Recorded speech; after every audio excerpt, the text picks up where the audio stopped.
والله يدعو إلى دار السلام ويهدي من يشاء إلى صراط مستقيم. Bismillah, alhamdulillah, and welcome to this episode of Beauties of Islam. I'm Yusuf Estes, and for the next few minutes I'd like to talk to you about one of the biggest of the beauties of Islam that has struck me as being probably the best of answers to the human being. When people come to this point or conjunction in their life, and they say, why are we here? How did we get here? What's it all about? And what is the purpose of my life? And that's what we want to talk about on this episode of the Beauties of Islam. What is the purpose behind everything? First and foremost is to establish that there is a God. Now, we have done a number of programs about that to prove, even scientifically, beyond any shadow of a doubt, Allah exists. There have been scientists who have also come to this same conclusion. But then there are always going to be those who will say that, yes, but according to my logic, I don't understand. I don't see how you can believe in a God. According to my logic. In our other programs, we've discussed this too. But human logic only goes so far. According to the human logic, just 500 years ago, most of Europe was convinced the earth was flat. They didn't know that the Quran had already said it was round 1,400 years ago. But what about 2,000 years ago? What did the people think about the earth? Human logic, you look straight out and the earth looks flat. You don't really see the curve, do you? No, you don't. So how far can you go with human logic? And stop and think about this. According to our logic, if we had to use just this and not know some of the scientific discoveries, there are a lot of things that, well, just wouldn't work. I remember, for instance, when I was going to school many years ago, they told us according to the aerodynamics of the bee. Now we're talking about a honeybee, zzz, little bee, right? Nahl, they call him in Arabic. And this little guy, he's kind of fat, kind of big, and he has tiny wings on him.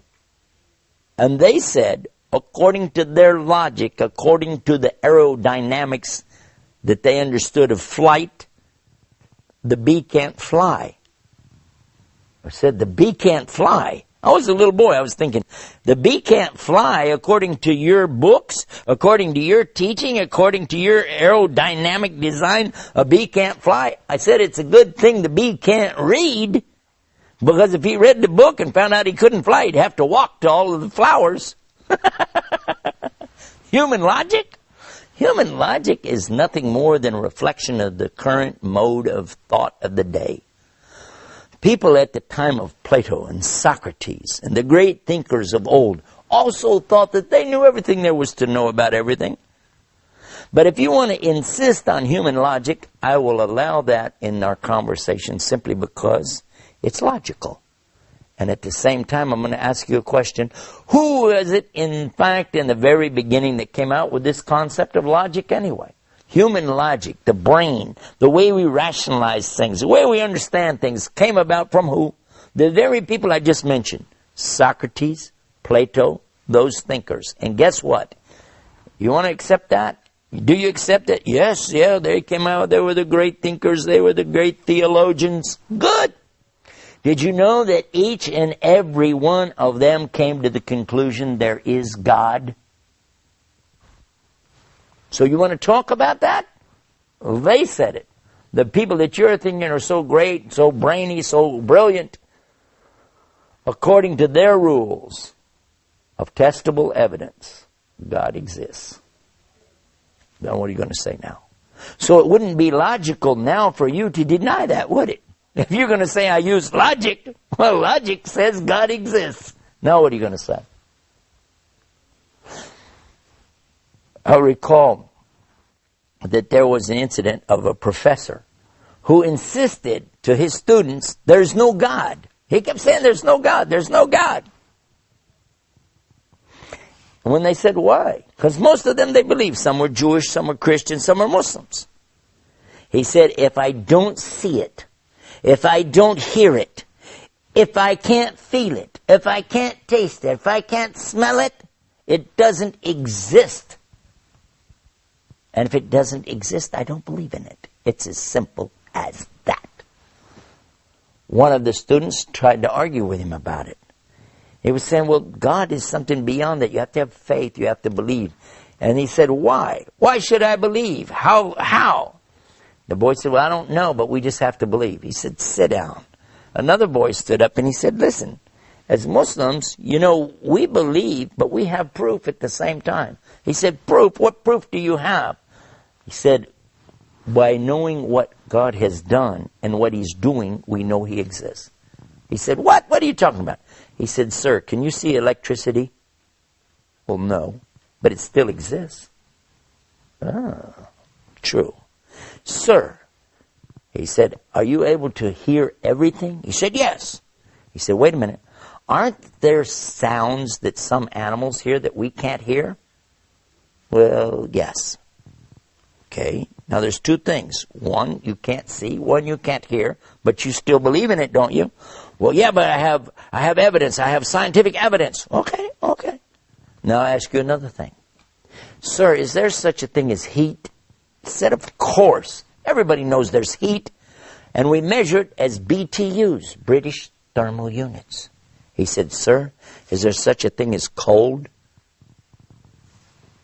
He said, yes, there's such a thing as cold. He said, sir, there's not such a thing as cold. There is no cold. What? What are you talking about? I'm sure you'd like to know the answer to that too. So when we come back from the break, let's find out what the student meant when he said there's no such thing as cold, and then find out how that relates to the rationale of the human and how we can prove there's God. Right here on Beauties of Islam. Sit tight. We'll be right back. Islam is keeping up the pace. Islam is for every race. بسم الله الرحمن الرحيم ذلك الكتاب لا ريب فيه هدى للمتقين وكذلك أوحينا إليك روحا من أمرنا ما كنت تدري ما الكتاب ولا الإيمان ولكن جعلناه نورا نهدي به من نشاء من عبادنا وإنك لتهدي إلى صراط مستقيم صراط الله الذي له ما في السماوات وما في الأرض ألا إلى الله تصير الأمور. And thus we have revealed to you an inspiration of our command. You did not know what is the book or what is faith, but we have made it a light by which we guide whom we will of our servants. And indeed, O Muhammad, you guide to a straight path. The path of Allah, to whom belongs whatever is in the heavens and whatever is on the earth. Unquestionably, to Allah all matters do return.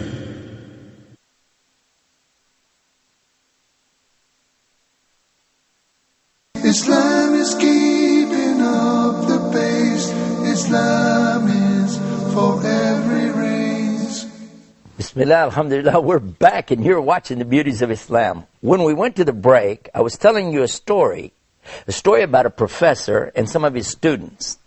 The students are believers, Christians, Jews, and Muslims, but the professor is the atheist. He doesn't believe anything, and he keeps talking about his rational mind, his logic, his common sense, and he's insisting that there's no God based on all of this. In the discussion, though, one of the Muslim students actually asked him to reconsider some of the things he's saying. Because the professor says, if I don't hear it, I don't see it, I don't smell it, I don't taste it, I don't feel it, I don't imagine it, it doesn't exist. The student asked him, though, what about electricity? Do you see electricity? No. He said, but it exists. Well, yeah, you can see the effects of it. True. And what about sounds that animals hear that we don't hear? They're still there, even though you don't hear them. Well, yeah. But then he asked him a question about heat. He said, yes, heat exists. We can feel heat.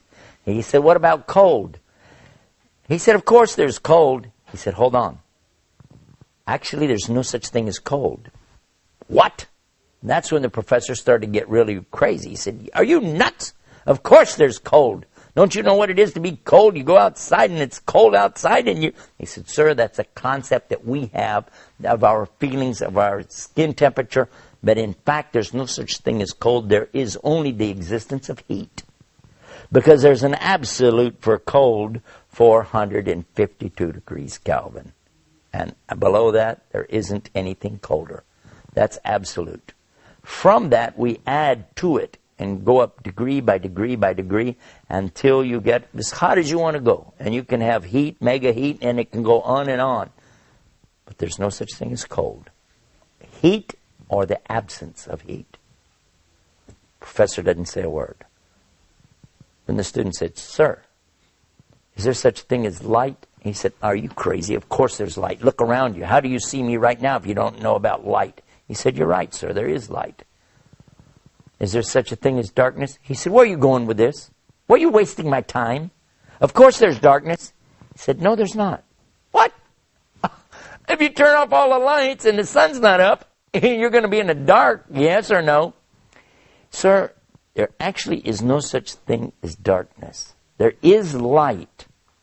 But when there is no light, we call it darkness. What? Sir, listen. You can bring light in all forms. You can have candlelight, light from a match, flashlight. You can have megawatts of light, big lights of all kinds. But when you have no light at all, you call it darkness, but in reality, it's still nothing more than what? Absence of light. The professor says, yes, but still I don't see your point. He said, okay, listen.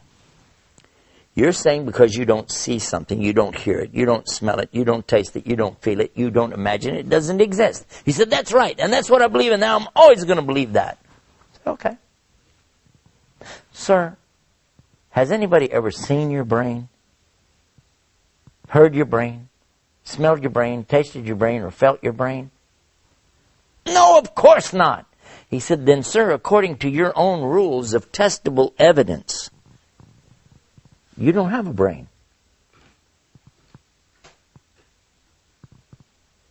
And this is what happens, you see, when a human being tries to take their logic too far. Because, in fact, it's only Allah who has all knowledge. And Allah gives us from that knowledge, and He takes away from that knowledge. When you're born, you start out zero, and Allah begins to give you knowledge. And if you thought that you're the product of generations upon generations of people learning by trial and error, that's totally and completely incorrect. That would be like thinking that we have to reinvent the wheel every generation. We do learn from past mistakes. We do learn what's in front of us to take advantage of it. But just as we would not accept that you have to reinvent the wheel in every generation, you also don't have to reinvent thinking.